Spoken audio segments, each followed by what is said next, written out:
So ಇವತ್ತು ಸಿಕ್ಕಾಪಟ್ಟೆ ಬೇಜಾರಾಗ್ತಾಯಿತ್ತು. ಕಾರಣ ಏನಪ್ಪ ಅಂದರೆ ಅತ್ತಿಗೆ ಸಡನ್ನಾಗಿ ಊರಿಗೆ ಹೋಗಬೇಕಾಗಿತ್ತು. ಸೊ ನಮ್ಮ ಹಳ್ಳಿ ಮೈನು ಬೆಳಿಗ್ಗೆನೇ ಎದ್ದು ರೆಡಿಯಾಗಿ ಅವ್ನು ರೆಡಿಯಾಗಿದ್ದು ನೋಡಿ. ಸೊ ಪೃಥ್ವಿನೂ ನಾನು ಅಮ್ಮ ಅಂತ ಇದ್ದ. ಸೊ ಅವನಿಗೂ ಸ್ನಾನ ಮಾಡಿ ನಾವು ಸ್ನಾನ ಮಾಡ್ಕೊಂಡು ಹೋಗೋಕ್ಕಿಂತ ಮುಂಚೆ ಸ್ನಾನ ಮಾಡಿಬಿಡಿ ಅಂತ ಸ್ನಾನ ಮಾಡಿ ರೆಡಿ ಆದ್ರಿ. ಹೋಗೋ ಟೈಮಲ್ಲಿ ಅತ್ತಿಗೆನ ಬೈತಾಯಿದ್ರು ಅವ್ರ ತಮ್ಮ ಯಾಕೋ ಸೀರೆ ಉಟ್ಕೊಂಡಿಲ್ಲ ಅಂತ. ಸೊ ಎಲ್ಲರೂ ನೋಡೋರು ಏನು ಅಂದ್ಕೊತಾರೆ ಅಂತ. ನಮ್ಮ ಅತ್ತಿಗೆ ಇಟ್ಕೊಂಡು ನಮ್ಮ ಕೈಲಾಗೆಲ್ಲ ಸುಸ್ತು ಅದು ಇದು ಅಂತಿದ್ರು.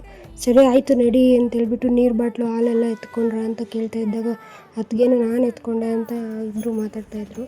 ಸರಿ ಅಂತ 9:30ಗೆ ಬಿಟ್ರಿ ಮನೇನ. ಸೊ ಕರೆಕ್ಟಾಗಿ 10 ಗಂಟೆಗೆ ಬಸ್ ಬರೋದಿತ್ತು.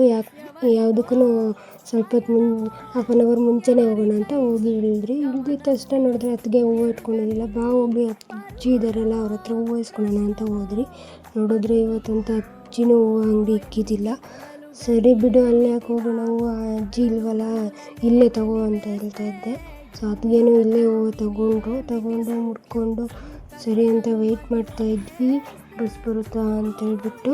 ಸೊ ವೆಯ್ಟ್ ಮಾಡ್ತಾಯಿದ್ದಾಗ ಬಸ್ಸೂ ಬಂತು. ಸೊ ಫುಲ್ಲು ರಶ್ಶು ಇವತ್ತು ಅಂತಲ್ಲ ಯಾವಾಗೂ ಕೋಲಾರ ಬಸ್ ಸ್ವಲ್ಪ ರಶ್ಶೇ ಇರುತ್ತೆ. 10 ಗಂಟೆ ಬಸ್ಸು. ಸೊ ಬೇಗ ಹೋಗಬೇಕಾಗಿತ್ತು. 12 ಗಂಟೆಗಿತ್ತು ವಿನಾಯಕ ಆಂಧ್ರಾಗೆ. ಸೊ ಅದಕ್ಕೆ ಬೇಗ ಅವ್ರು ಬಿಟ್ಟರು. ಸೊ ಅದಾದಮೇಲೆ ಅವ್ರನ್ನ ಕಳಿಸ್ಕೊಟ್ಟು ನಾವು ರಿಟರ್ನ್ ಆದ್ವಿ. ರಿಟರ್ನ್ ಆಗ್ತಾನೆ ಅಜ್ಜಿ ಸಿಕ್ಕಿದ್ರು. ಅವ್ರ ಜೊತೆ ಮಾತಾಡಿಕೊಂಡು ಅಜ್ಜಿನ ಮಾತಾಡ್ಸ್ಕೊಂಡು ಬಂದ್ರಿ.